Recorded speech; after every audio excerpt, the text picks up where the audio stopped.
Well, good afternoon. My name is Professor Julian Drugan. I'd like to welcome you all to this webinar offered by the AVERT Research Network. Today's webinar will focus on the very topical issue of jihadism and the recent Bondi attack. In particular, what this means for disrupting Islamic State and Al-Qaeda strategy. I'm coming to you from Macquarie University in Sydney, which is situated on the lands of the Watamatiko clan of the Darug Nation, and I acknowledge their traditional custodians. Now, this will be an engaging and timely webinar. It will be recorded and available on the AVERT YouTube channel. There'll be plenty of time for questions from the audience, and I do encourage all of you to submit your questions via the Q&A function as we go, not the chat function. And so, without further ado, I'd like to introduce and welcome our speaker, Dr. Ali Fisher. Some of you may have heard Ali speak at the AVERT Research Symposium held in Melbourne late last year. For those of you who didn't, Dr. Ali Fisher is an explorer of extreme realms of human cognition. He's a fellow at the It's Time Research Centre and a lecturer at the Catholic University of the Sacred Heart in Milan. Ali is an advisor, a strategist, and an author who delivers strategic insight into complex information ecosystems containing extreme or illegal content. He has worked on projects for European and US governments, specifically focused on achieving and measuring influence, often in relationship to counterterrorism and child protection. Ali, welcome. Thank you very much. Thank you for allowing me to join today. I will say before we start, a couple of the slides do have flashing images for anyone who is sensitive to flashing images, just in case that doesn't catch anyone out. So thank you very much for inviting me. And when we think about Bondi and the attack, it's important to think about it within the context of everything else that the Salafi-Jihadi movement has produced at the same time, because their content is interrelated. It is self-referential, and they have been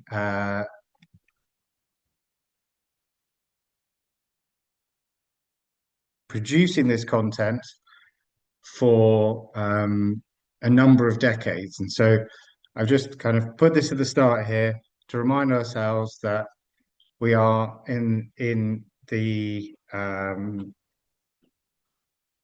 immediate aftermath of a particular event, but this is part of a tradition that has been going on for decades. That picture in the corner of the screen there is Abdullah Azzam speaking in Seattle in 1988. Many of the themes that he talked about that day are themes that we will cover within this session today. So despite the decades that are different, the themes are very similar, and the understanding of the attack, how it is being used, how it is being talked about, is part of this long tradition of creating a structured way of expressing and seeing the world that leads certain people to engage in terrorist acts. That is important to say at the beginning. I don't mean to in any way belittle the impact of the attack in a particular country. It is very important for the people who experience the attack in that country. But for the movement that we face, it is one in a very long series of events that all fit together. And so that is why we are talking about the way Bondi fits within the content as a whole. And within that, I also emphasize that we are talking about it, understanding it through the eyes that the Salafi-Jihadi movement sees the content, sees the events. So I try and avoid using Western labels for things, because that is not what they are trying to communicate. They are trying to communicate their view of the world. And so this is trying to understand their view, which tries to keep us away from Western pronouncements on certain events. We've been down the road of Western pronouncements. Al-Qaeda, IS, and the Taliban have all been announced as confidently defeated, and they are all perfectly fine today.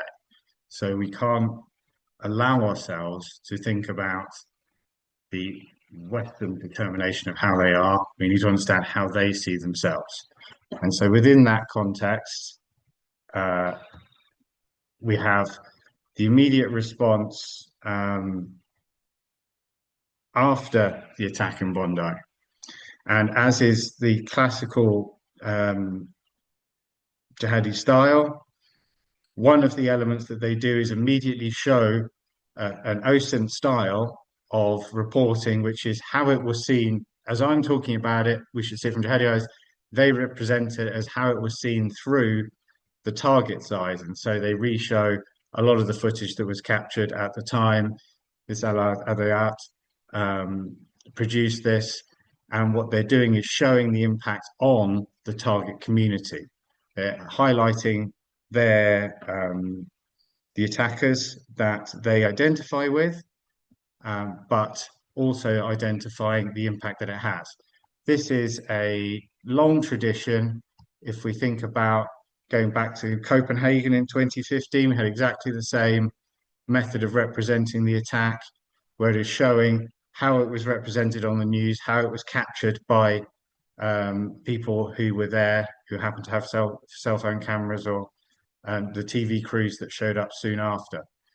This is part of representing the impact on the community and showing how their actions have impacted the community. It also highlights some of the people who were targeted and contributes to their view of why those people should be targeted.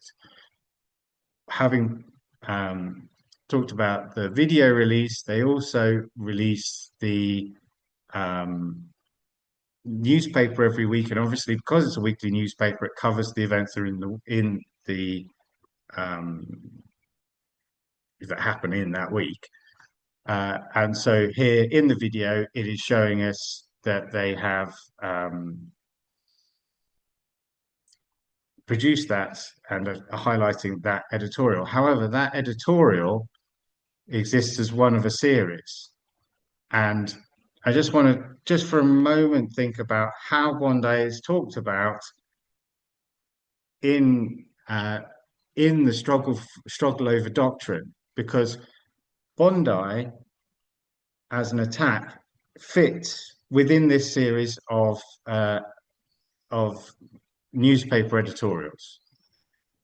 Anaba 525 through to 528 has an arc where the attack on Bondi falls in the middle of it, but it takes us from 525, which starts with a discussion of the idea of the liberation of Syria, but described from IS terms as questioning whether it was a liberation, because they see it as failure to establish Sharia, and it is part of their ongoing dispute with Jolani, Ashara, that they have, they see him as stepping away from the true path, because their doctrine, they see him as leaving their doctrine. And by doctrine here, we are talking about the creed, the faith, and the methodology.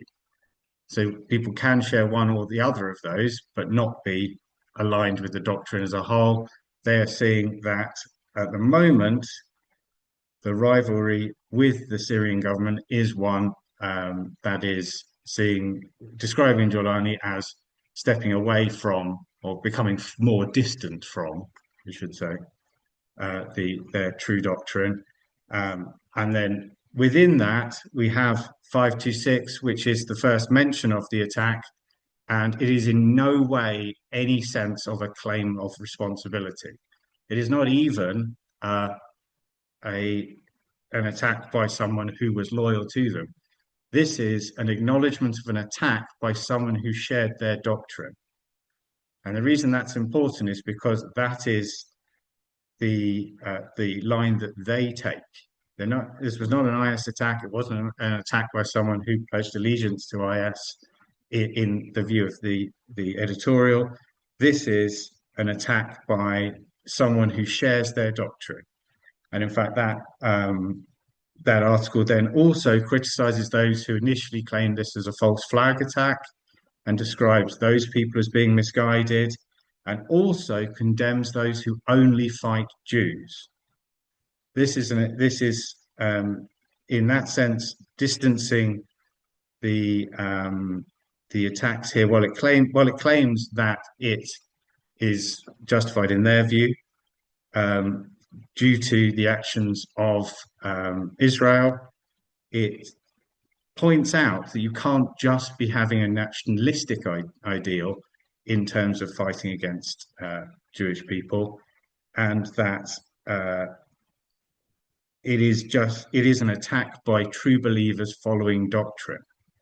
So I identify this as an attack by someone who believes and acts the same as them, but is not part of the group. This is because the Salafi-Jihadi movement is bigger than the groups we see as terrorists and have prescribed as terrorists.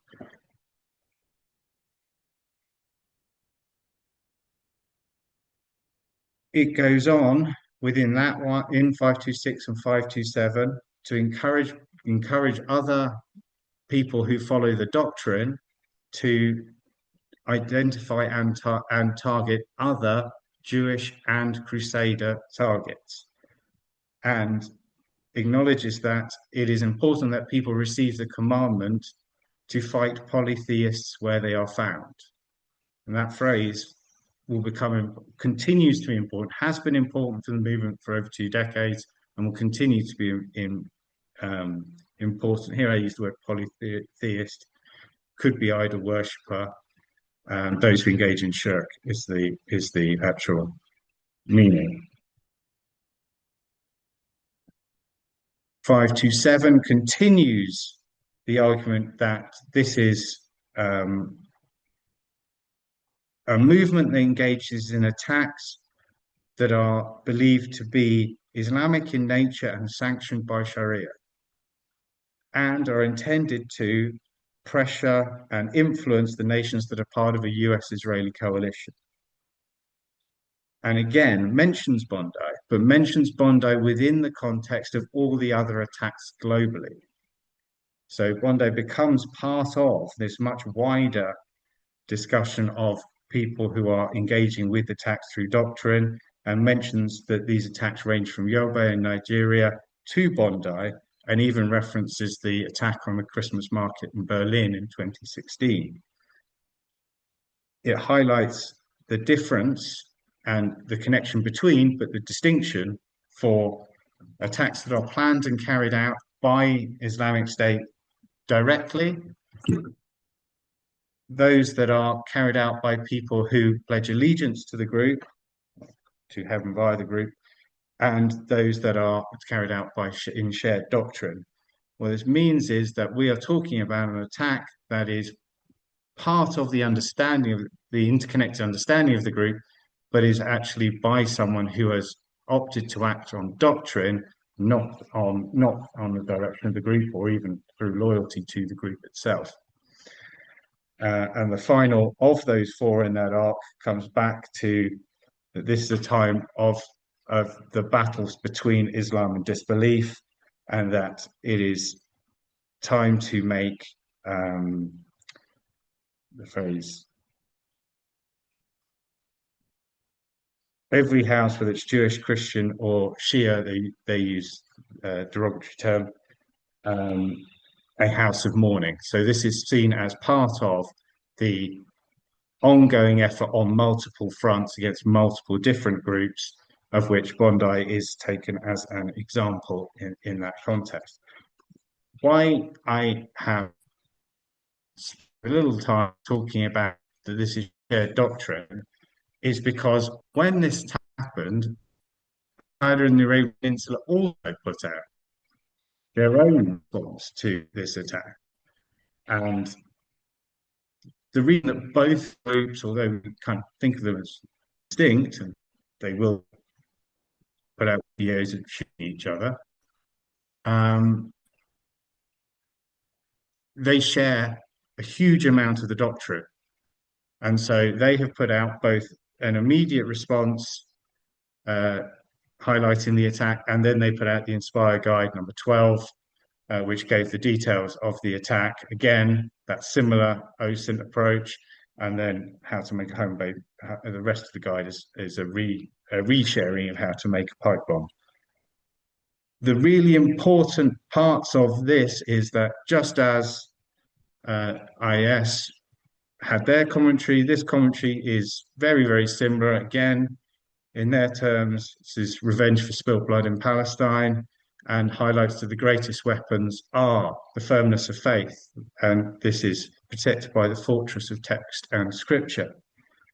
Two really, really important parts of this is they specifically also reference kill them where you find them, and that jihad will continue until the day of judgment. And that term, kill them where you find them, is one of the key elements to understanding how this happens. And it has been discussed recently in articles, and this is why it's a shared doctrine that we're dealing with, and it's the doctrine that is the challenge. So just to take a moment to think about where that phrase sits within this, it's the most common reference is from chapter 2, verse 191 of the Quran, which I've put here. I've starred the translation. I've starred the verse number because it isn't the best translation of that, but it's what's used most commonly.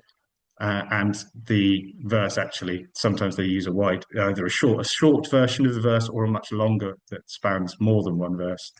But obviously, there was the title of the Al-Ansari speech back in 2024, but it is the same reference that was used when the video was released following the attacks in Paris. The video showed the attackers actually originally, I think they were in Syria, and then highlights the attack again, mixing their own footage with that OSINT style. It was also used during when there was the attack in Manchester, and again the phrase appears. And the reason the phrase appears so often is because it is rooted in that doctrine, and it keeps on going back. We keep going back in time. Abu Omar Baghdadi uses it back in 2008, and Ayman Zawahiri used it in 2010. It is such an important part of their theological underpinning of how they express to people that this is a legitimate act. It is not a shared view, but it is one that they develop based on a long theological tradition of certain scholars, and is absolutely rooted in their tradition of citing historic text as part of this. And so when they use the phrase, they aren't using the phrase as just a slogan, they're using it as a concept that's tied to a large amount of text that has been produced beforehand. And although, and this is why I kind of put the star on kill them where you find them, is because if we step back another step and we go back to Al-Ayari, when he was, before he was killed, he highlighted that in a similar way that you can use these verses to focus on the killing of mushrikeen. When you find them, he highlights that you can use, he draws on chapter 8, verse 57, and chapter 9, verse 5, which relates to making a fearsome example of people you've captured, and wherever you kill the idolaters, wherever you encounter the idolaters, kill them. And he argues that these pieces also refer to the idea that taking of hostages and killing them, or killing them within what we would think of as an attack, is legitimized by these. And so when it's expressed to people you through these slogans, they're not just a phrase, a nice phrase. They are rooted in 2 decades worth of Salafi-Jihadi content, and even stepping within his 2003, I think it was, maybe 2004, argument on this, which also relates to the original, what we remember as the original killing of Westerners, as Islamic State Iraq, as it was then, became better known, was the idea that you can't take prisoners before conquering the battlefield. Now, they have to expand the understanding of battlefield to mean the entire fight, but by doing so, they were then able to say, well, the battle continues, and therefore we have to kill hostages rather than ransom them. And that was one of the rationale around the beheading of Nicholas Berg. So what we have is this long tradition of these interconnected references that Bondi sits right in the middle of by nature of their repeated use of these terms. And so how are they talking about it? They're talking about it as part of an ongoing process of attacks. It has become one of many within this theology and the doctrine that includes their methods that we describe as terrorism. Obviously, later on with Ramadan in 2026, the speech that was released by Al Ansari again references Bondi, it refers to as the killing of Jews in Sydney, but it again describes it as within this overall movement of attacks everywhere. And so what it is one example of the application of doctrine. And so when we face, from a national perspective, we aren't talking about only the references to the country in which we operate. We are talking about the overall influence, where it may be the reference to other countries and other attacks, which is particularly important to people. The last reference in the recent weeks, again, mentions Bondi. It refers to them as the heroes of Sydney, but mentions the attack in Bondi, and again focuses this, although as the Western audience describe it like that, of this content, we tend to see the Westernness in what they're talking about. Although this mentions it, and it absolutely does call for more attacks in the West, it is framed within the struggle of doctrine. And in fact, that part that I have highlighted at the top right-hand corner of that Anabar 541 actually says that you might think we're talking about the recent decision in Israel to execute prisoners, but this has been going on for years in Iraq, and it talks about how Muslim prisoners have been executed in Iraq for many years, and that this is the main thrust of what they're talking about. Obviously, the access to Al-Aqsa continues to be a point that they raise within that and calls on everyone to fight for Al-Aqsa, but it's always done within this context of primacy within a Muslim community, while talking about outsiders, the other within that. So it is using Bondi as an inspiration for others to join the fight, but every attack is an inspiration, whether that was in the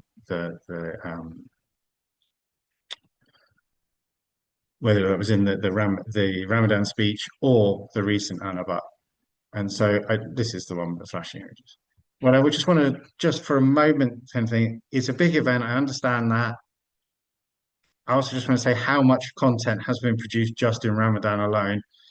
That's our content viewer going by. That's all the content that was released just during Ramadan in the formally branded sense. It doesn't include any of the kind of magazines and more of the Ansar production content, but it's an enormous amount of content. that came out, of which references to Bondi are very, very few. And that is because it is one example within the whole, and it's really, really important that when you understand the impact of, not belittling it as an impact on the community that is a victim of it, but in looking at how it might inspire others, it is the combination of attacks and the theology behind it that is really, really the element. And so just during Ramadan, Al-Qaeda put out over 10 hours of video, and IS put out over 3.5 hours. And so they're putting out an enormous amount of content all the time, of which references to specific attacks appear, but is part of making an overall theological, doctrinal argument that encourages people to engage in certain behaviors based on a very specific interpretation of theology. And so just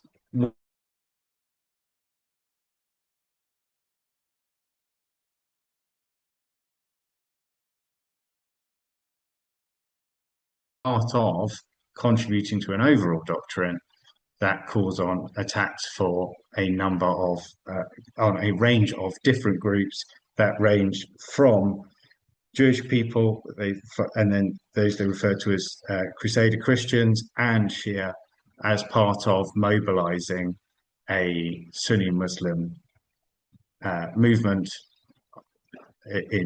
as on the true path as they see it. So that is where we are. Again, making the argument for theological consistency. These were both released during Ramadan, one by Al-Qaeda, one IS, the Ghanima, the taking of the spoils of war, theologically justified or theologically driven. They use the same imagery, they use the same style, they use the same references for that. And there is also Eid al-Fitr, so the first days after Ramadan. Again, same different groups. This is IS and AQOP. Exactly the same styles of photography, the same styles, the same reference points. And although we tend to focus on the terrorist act, what we have are a number of examples where things that go on that we don't necessarily focus on are actually really important to the community, and Eid al-Fitr is one of them. It is by far the most photographed day or days, depending on who you are, of the year. There are over 800 photographs relating directly to Eid al-Fitr that have been released by IS alone in the last, I think it's in the last decade. But we almost never talk about it. And that is part of saying we need to make sure that we keep an element of understanding what they're communicating and meet on what they think is important. This is one of the things that is really, really important to them, is expressing their doctrine and their doctrine through their religious practice. And so thinking about Bondi and thinking of how it connects to countering a jihadi threat more broadly, we have to view the content through jihadi eyes, not a Western lens, because if we focus on what they are saying what they're saying to their primary target audience.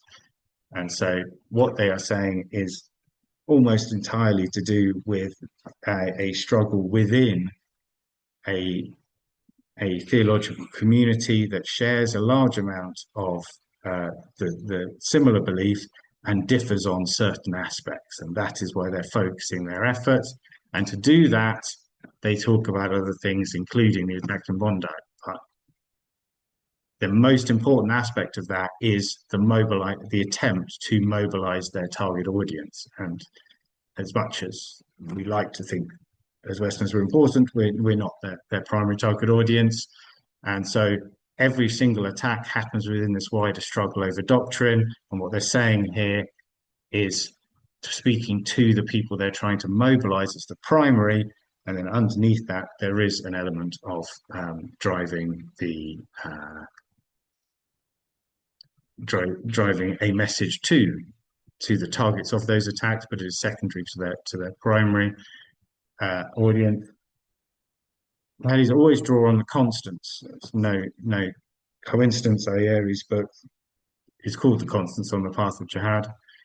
They are not rushing around creating these transient new narratives. It is all rooted in these constant elements they keep hitting over and over and over and over. And so when we think about what we're facing, that is the bit that we're facing primarily. And the last element of that, again, not to take away from the impact on a community, but we tend to think of these in countries terms. Jihad is independent of land. It's not limited by land. So you can be inspired in one country by the acts of people you believe you share doctrine with in another. And so that is part of facing it, is we are facing a message first, and a physical location is much more secondary to that. So that is a quick tour through the how Bondi sits within the Salafi-Jihadi theology as a whole, as it's been expressed in the time since the attack in Sydney. So I'm just going to detour for one moment, just because I have a captive audience, just to highlight an article I wrote, which is about how they operate in their safe haven, because this is where a lot of the content can be accessed, is through accessing the safe havens that jihadis have. So a little self-promotion at the end. So thanks very much. I will hand back so we can take questions, so I don't dominate the world with my voice. Well, thank you very much, Ali, and also thank you very much for coming and presenting that presentation at what must be for you 6:30 in the morning or 7 in the morning, I think, in Milan. We are now going to open up the floor for questions from the audience, and so I do thank those who have already put their questions into the Q&A function. If you haven't already, do add your questions there. But I'd like to ask the first question, Ali. So much jihadi content online, a truly enormous amount of jihadi content online that you've just alluded to and indicated. What does all of this material, including the speech by al-Ansari, what does it say about jihadists' continual, it seems, ability to use the internet and to harness the internet? I think there are two parts to that answer, one of which I slightly alluded to by sneaking that article into the end of the presentation, is that within their safe havens, they've had this strategy of having safe havens explicitly articulated for almost 15 years.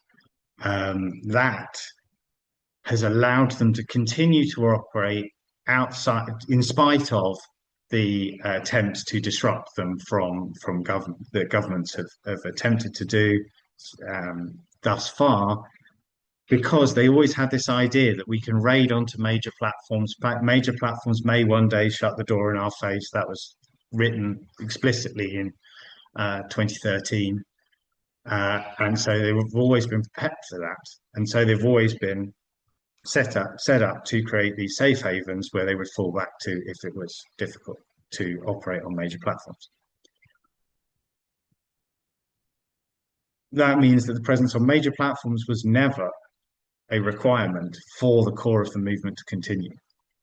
It was always an element of mobilization. And so when we get to the release of a speech like the recent Ramadan statement by al-Ansari, what we see is that they have entirely created a system where they can release content in a way that is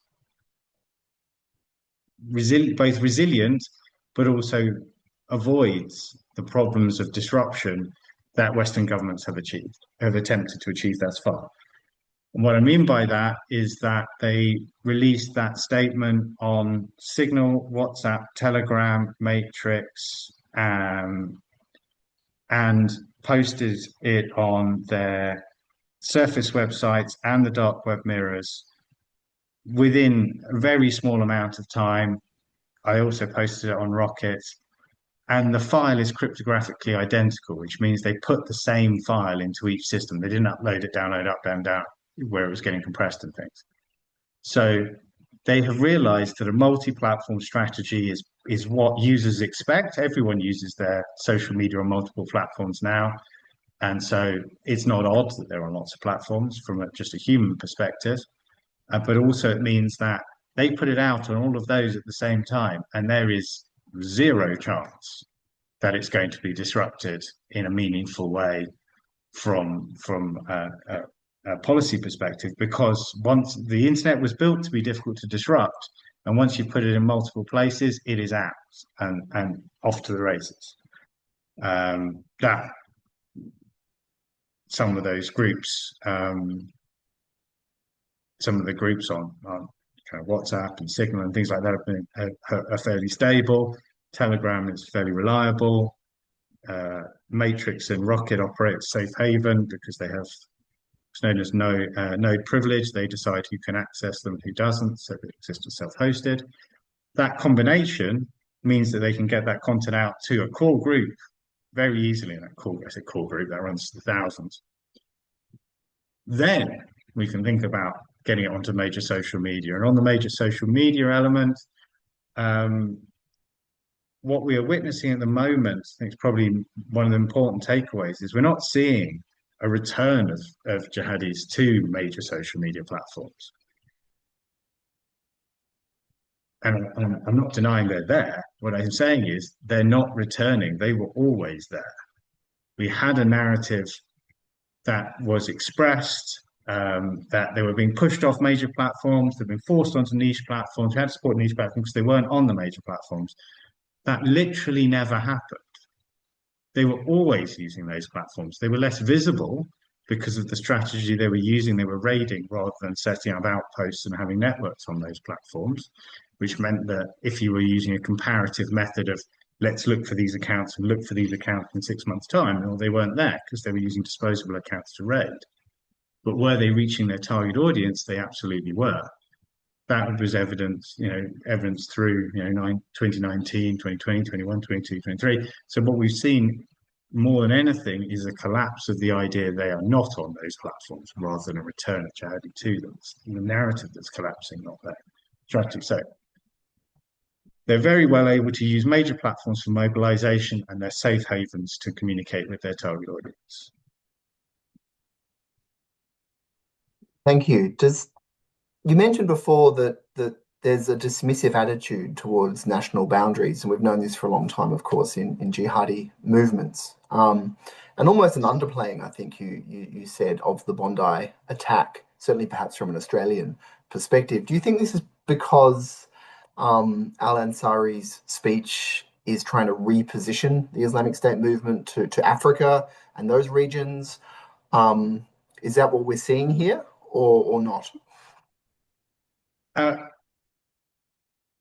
I mean, the attack in Bondi is important, obviously, for the people who experience it. But the point of showing all that content from Ramadan is there are people experiencing attacks every single day. Some are bigger than others. Some of them happen in areas of the world where there isn't as much news coverage. Some of them happen to occur in places in the world where people have less resources, and they tend to gain less attention. But there are attacks every single day somewhere in the world. And so Bondi is part of that. And some of the people who take inspiration as emulating people who came before them take it from people in other countries. Now, the reason that the bit of the country bit is a bit of a double-edged sword is because obviously for us, with our understanding of nation states, local law enforcement and regulation and jurisdiction, country matters. For jihadis that believe that man-made borders are just man-made and therefore not really a thing, it doesn't matter where in the world you are. And so you can be in Australia and inspire someone in Russia who can inspire someone in Africa. and what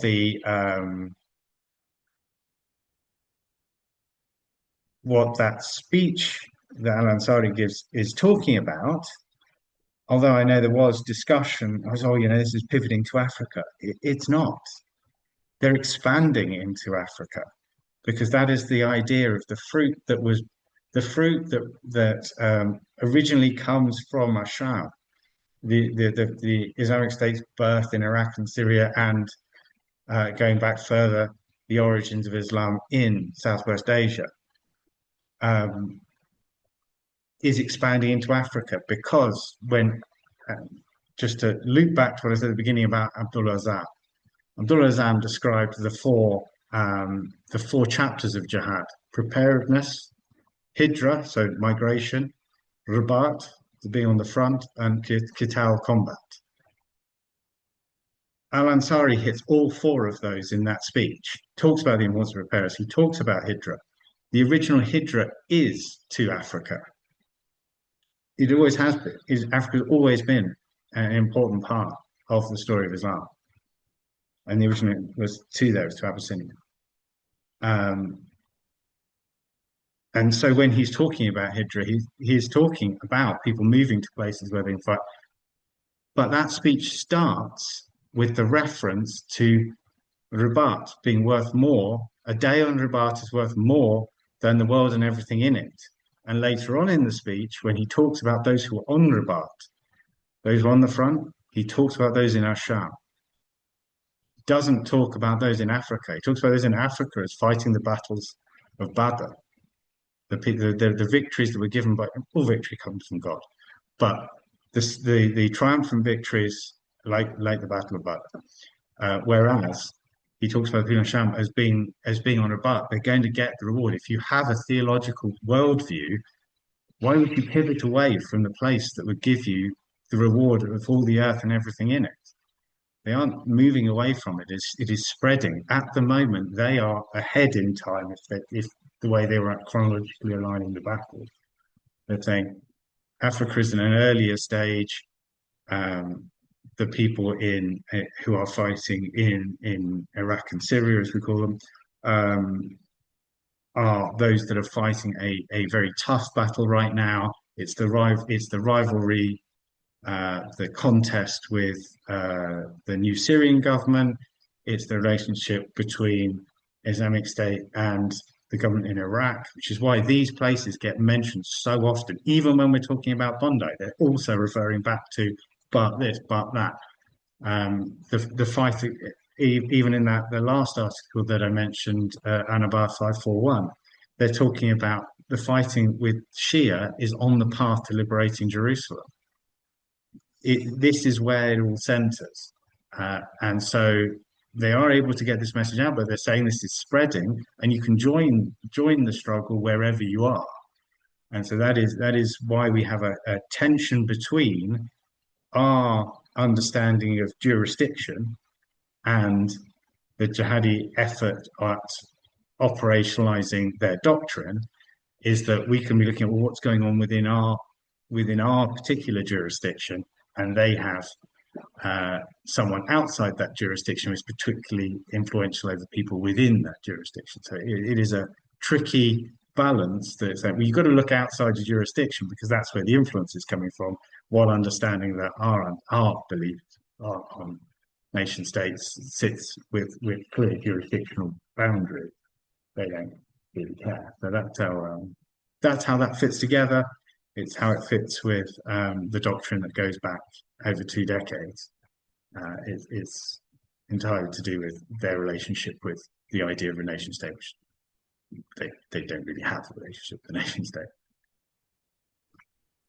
I've got a question from the Q&A here that I'd like to read out to you, and this is about that attempt by jihadi groups to keep a coherent and a predictable narrative in their content, and whether or not that attempt to maintain cohesion in a narrative can be predictive of their activities or their attacks.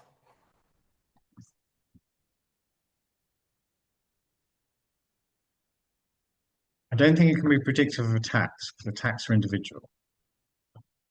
The overall doctrine is strategic, the individual attacks are tactical. So, again, teasing apart between the individual experience and the group, the purpose of the group as a whole. You can easily find someone who joins one of these groups for a particular personal reason, but that's a personal tactical end. And on the other end, you've got the strategic purpose of the group. So someone says, oh, I met someone and they said they joined IS for this reason. It's like, well, maybe they did. That doesn't change the purpose of the group. And I think here we have the same element, is that there certainly can be talking about things, and there may be people who say, oh, well, we're talking about Africa, so I'm going to fight in Africa. That may happen.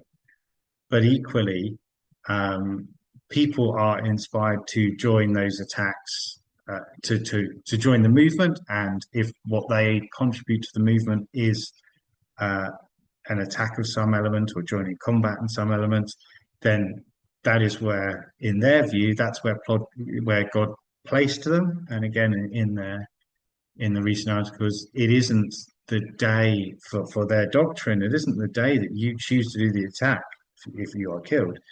It is the day that was always known that you would die. That was known long ago. And this is just you realizing it as a human rather than God had already known that you would die on this day a long time ago. So for them, it kind of fits within an overview or a theological worldview. For the individual, they may well see something and be inspired to do an attack because of something that happened locally. I think it's very difficult to say it's which way round it is. They talk about places where there are attacks because there are attacks, and are there attacks there because they're talking about it? I think they're so interrelated, it would be difficult to say which is the actual one. The very clear predictive element is you can be sure what their doctrine is going to be, that they're going to be expressing. That will definitely happen. How it fits with their doctrine is always applied to the recent events. They don't do an attack and then try and make up a reason for doing it. That doctrine is always there, and then something happens. So it is predictive in the sense of, from a strategic communications point of view, and from a perspective of thinking about what might be mobilizing people. We know that those elements are going to be coherent and consistent from the group's end. From the individual's end, they may have an individual reason to be joining the movement at that particular point. That is not predicted by the content. The content is always there. And just to highlight that point, if you go on YouTube and you can find lots of videos of people talking, new recruits to the US Army or US military talking about why they joined, and they all have a whole bunch of personal reasons. We cannot assume to understand Western foreign policy or American foreign policy based on the reasons why the recent recruits joined the movement. They're like, oh, well, I thought I was going to buy a car, I had college debt, I had this, I had that. No one would say American foreign policy is that. And there's the same here. The group has its own strategic purpose. Individuals join the group for an individual reason. And because the individual reasons are part of that, it's difficult to say an individual attack, to be predictive about individual attacks. We can, however, be predictive on the strategic communication end, in terms of if you want to try and counter what they're saying, understand what they're saying, and be prepared for the type of content that we produce in future engagement with communities and things like that. That bit is definitely predictive. The attacks, I think, is separate. Thank you. To move from strategy to technology, how important is artificial intelligence in current jihadi discourse? Some people will get cross. I think we should stop talking about AI. And that's not because AI isn't important. It's because, two reasons. One is, you can go to an event almost every day talking about terrorism and AI. You cannot do that about the content, which is the core purpose of the event. There is an opportunity cost to spending so much time talking about AI. And the opportunity cost is not talking about the meaning of the content and the theology and the things that are actually driving people.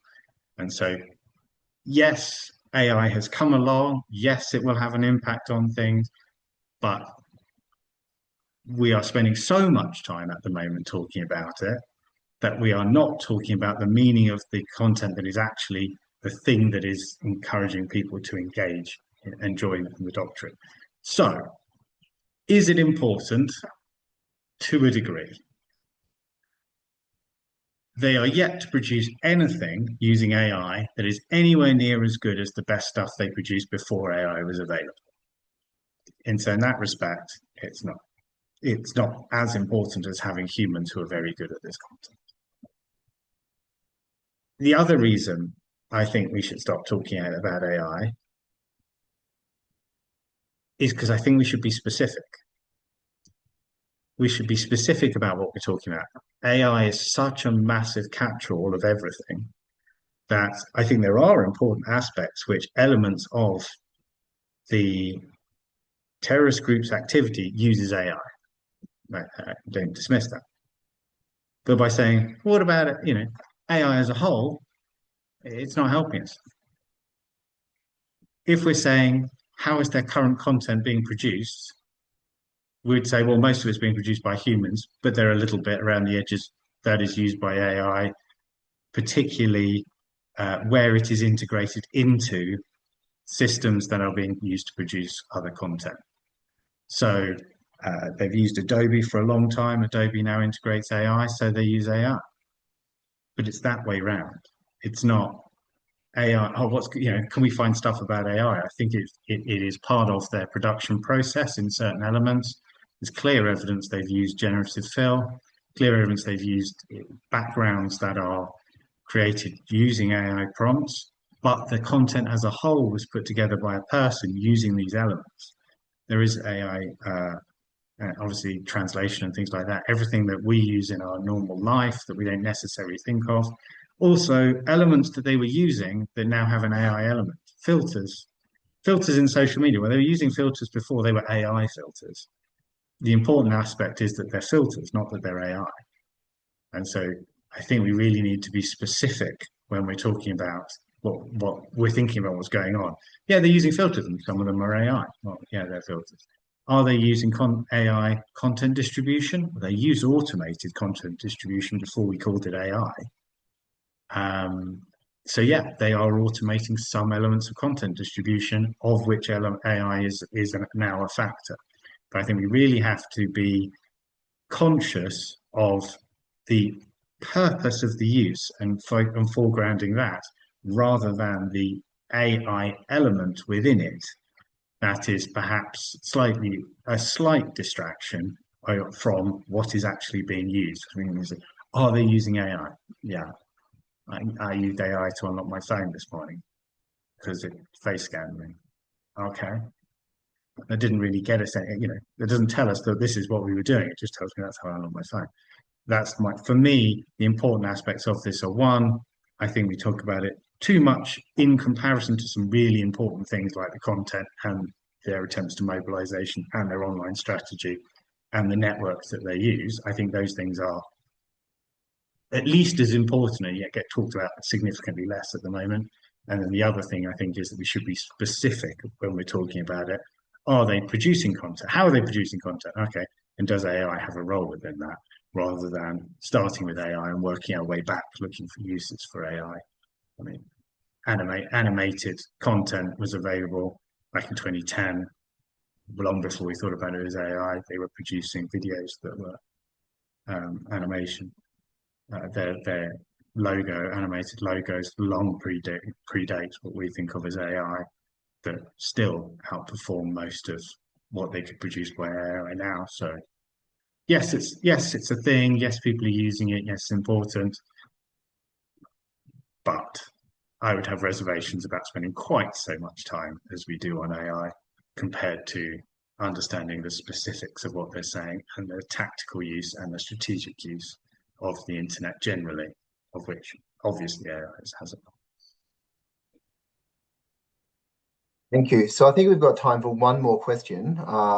Maybe a relatively quick answer to this one, although it is a question from the Q&A and quite involved. So do your best here, Ali. But the question is that in the Australian context, could you speak about how proactive our disruption posture really is? Specifically, are authorities primarily detecting and responding to threats, or are they effectively intervening earlier in the radicalisation and facilitation cycle? And where do you see the gaps? And so if you can't answer that in relationship to Australia specifically, maybe a little bit more broadly as well. I don't think it would be fair to me to comment on the Australian specifically example. I'm not well enough informed to give a genuine answer to that. Obviously, there are people who are doing that every day, and me just popping up very little knowledge to talk about that wouldn't be fair. Broadly speaking, are we intervening earlier? It does seem that we collectively, as people working to try and disrupt plots, have been more successful at intervening earlier. That certainly seems to have happened. The trade-off of that is that we have also scooped up a load of people who had nothing to do with it and made their life very unpleasant. There's always going to be a trade-off around the world where people who are thought to be involved, when we start intervening earlier, people who aren't involved get scooped up as well. And for them, it is a significant impact on their life. So, yes, I think we are intervening earlier. There are certain ways where we could be more aggressive, but that comes with a massive trade-off, is that you are going to get people who are entirely innocent caught up in there as well. And I am very aware that I did say this when I was at the AVERT conference, that we have to remember that the Muslim community are the community that have borne the brunt of an enormous amount of the attacks and by the groups we are talking about. They've been the victims of them. They have then borne the brunt of the response, both in those countries and within Western societies. Huge amount of the response has impacted their lives when they aren't in any way involved in anything to do with this, anything to do with the illegal activity of these groups. They've had their lives significantly impacted by our response, and yet they are also the community that is on the front line having these doctrinal arguments every day. And so law enforcement absolutely has a role to play, but we do have to remember that we negatively impact some of the people who are doing the best work to try and stop these groups by some of our actions. And it always has to be a balance. We are trying to intervene earlier, and there's always times we go, oh, could we have done more? Well, yeah. Now that we know who it is, it's easy to trace back the other way, but it is difficult to take those decisions within the rule of law. That is the point, is that we have to defend that rule of law, but also we have to respect that some of those actions that are being taken to try and stop these groups are negatively impacting some of the greatest efforts, or the biggest efforts, the most effective efforts to counter these groups are from people who are negatively impacted by the attempt to stop those groups. So it's always a balance, and I know when there is an attack, there is always a thought, well, what more could we do? And that is a genuine and reasonable and right thing to do.